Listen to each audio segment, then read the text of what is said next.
la asambleísta Ana Galarza. Muchas gracias, señor presidente. Buenas tardes con todos los compañeros asambleístas.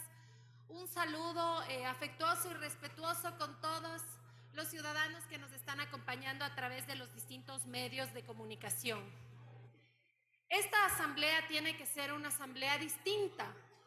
Es una asamblea corta que enfrenta las grandes necesidades que tiene el país. Necesidades y problemas que fueron creciendo porque lastimosamente creímos que íbamos a tener un gobierno distinto y por el contrario tuvimos a uno de los presidentes más ineptos de la historia del Ecuador.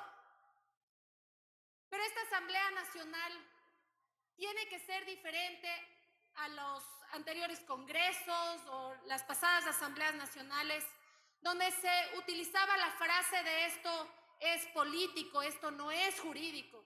Señor presidente, déjeme decirle, en esta Asamblea Nacional se hacen las leyes que nosotros mismos debemos respetar y no tenemos que pasar por alto por muy político que sea el tema.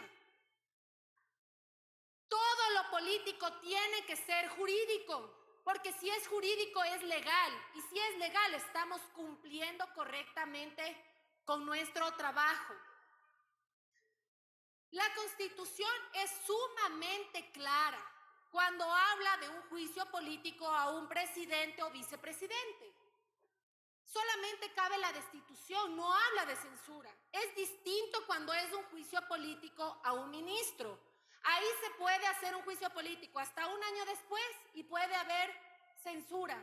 Pero en el caso de un presidente o un vicepresidente, una vez que ya no esté en funciones, no cabe un juicio político. Y voy a regresar a ver al pasado, cuando se dio el caso Odebrecht, donde se presentó un pedido de juicio político en contra del ex vicepresidente Jorge Glass, que posteriormente fue sentenciado penalmente por el caso. Pero me voy a referir a lo que correspondía a esta Asamblea Nacional. La Fiscalía ordenó una prisión preventiva, el ex vicepresidente no pudo ir a sus funciones en la vicepresidencia y perdió su cargo como vicepresidente. Como ya era vicepresidente, no cabía el juicio político, no cabía una destitución. ¿Y qué hizo la Asamblea Nacional? Por pedido de la Revolución Ciudadana, fue pedido de la Revolución Ciudadana en ese entonces. Ellos pidieron que como no era constitucional el juicio político, se archivara. Este caso no es distinto. El presidente Guillermo Lasso no pudo terminar su mandato por inepto y porque quiso evitar con la muerte cruzada que no sea destituido. Y legal y constitucionalmente sí utilizó esa jugada. Lo que corresponde en este pleno de la Asamblea Nacional y que sí sería legal es que de consenso hagamos una resolución representando la voz de todos los que nos han elegido, que saben que este presidente no nos dio seguridad, que saben que en este mandato se ha derramado sangre inocente por su ineptitud, que saben que el país, desde que empezó la gestión del presidente Guillermo Lasso, lo único que tuvo fue un retroceso. Y lo único que avanzó en el gobierno del presidente Guillermo Lasso fueron los millones de dólares en sus cuentas. Pero el país no avanzó. Yo estoy segura que en ese sentido sí vamos a tener consenso de todos los legisladores que estamos aquí. Porque estamos dentro de la verdad, pero también estamos dentro de lo jurídico. Porque todo lo político tiene que ser jurídico.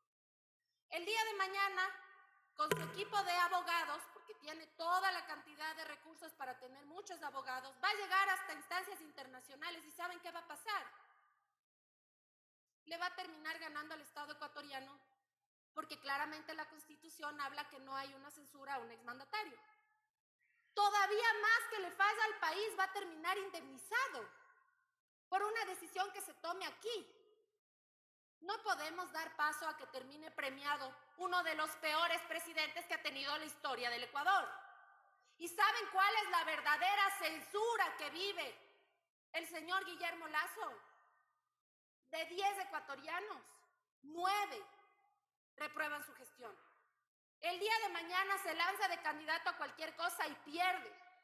Si él es candidato solito, pierde siendo solito. Si se lanza el día de mañana a Miss Feriado Bancario, también pierde. ¿O no? Esa es la verdadera censura. Esa es la verdadera censura que emana desde el mismo pueblo. Yo estoy de acuerdo con que debía haber sido cesado de sus funciones cuando la ley lo permitía, pero ahora la Constitución es clara. No hay cabida legal ni constitucional para una censura a un exmandatario. Lo que sí puede hacer este Pleno de la Asamblea Nacional es tener esa resolución en la que representemos a todas las personas que se han visto perjudicadas por la pésima gestión del presidente, en la que representemos la voz de esos niños, ni siquiera la voz, el llanto de esos niños que diariamente lloran porque extrañan a sus padres o a sus madres, porque tuvieron que emigrar, porque no hay más trabajo aquí. Esos niños que van a tener que crecer tal vez cuidados por terceras personas y que no sabemos qué futuro les depare si no tenemos un sistema educativo fortalecido. No sabemos si lleguen hasta la adultez con la inseguridad que vivimos. Nadie está exento de sufrir algún tipo de atentado en contra, no solamente de su integridad física, sino también de su vida. Les está hablando una persona que tuvo que llorarle a su amigo, candidato a la presidencia, que fue asesinado teniendo todo el cuidado del Estado. ¿Qué pasa con los ciudadanos que no tienen los guardaespaldas y toda la operatividad que da el Estado cuando es una persona políticamente expuesta? El ciudadano común que toma el bus y que si no se deja robar el celular termina siendo asesinado. Esa resolución tiene que representar la indignación de un país que creyó en un presidente que terminó pactando a cambio de impunidad, porque eso también está en la historia y no se lo puede negar. Por eso es importante que esta Asamblea Nacional, que quiere ser una asamblea distinta, ¿verdad?, siente un precedente de que todo lo político tiene que ser jurídico, porque nadie está por sobre la ley, pero nadie está tampoco por debajo de la ley. Y por mucho que nos desagrade una persona, tenemos un debido proceso, tenemos derechos que respetar, tenemos una constitución que respetar, porque el día de mañana pasa algo con un compañero suyo, un compañero suyo, un compañero suyo, y ahí sí vamos a querer que se respete la ley o no. Actuemos de la manera con la que nos gustaría que se actúe con uno de los nuestros. La vida, miren, es un ciclo. Y si no podemos hacer el bien, no permitamos que se haga el mal. La justicia terrenal puede ser muy imperfecta. Créanme que de la justicia divina nadie se escapa. Nadie se escapa. Yo lo único que les pido, queridos compañeros, es que sentemos un precedente como una asamblea madura, como una asamblea que respeta la normativa, que respeta la Constitución, pero que también estamos del lado del dolor del pueblo ecuatoriano. Yo entiendo que hay una moción que tendrá que votarse, pero yo sí quiero pedirles que se tome en consideración, que hagamos una moción de consenso de todas las bancadas, donde podamos resolver que nunca más un Lazo debe volver al poder. Muchísimas gracias.